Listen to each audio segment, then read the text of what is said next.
کی لعنت، لیکن کسی بھی مسلمان کو متعین کر کے ہم اس پر لعنت نہیں کر سکتے۔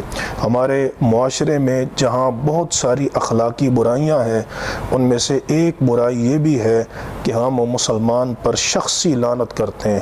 وہ بلکہ پنجابی میں کہتے ہیں لکھ دی لعنت ہے۔ اور سمجھ آ رہی ہے نا، اگر وہ بندہ لعنت کا مستحق نہ ہوا تو وہ لعنت اس کرنے والے پہ پلٹ آتی ہے، اس لعنت اس کرنے والے پر۔ حدیث میں موجود ہے کہ لعن المؤمن کا قتل ہی، مومن پر لعنت کرنا یہ اس کو قتل کرنے کے مترادف ہے، اس کو قتل کرنے کے مترادف ہے۔ اس کا مطلب یہ ہے کہ مومن پر لعنت کرنا یہ اتنا بڑا کبیرہ گناہ ہے جیسے مومن کو قتل کرنا۔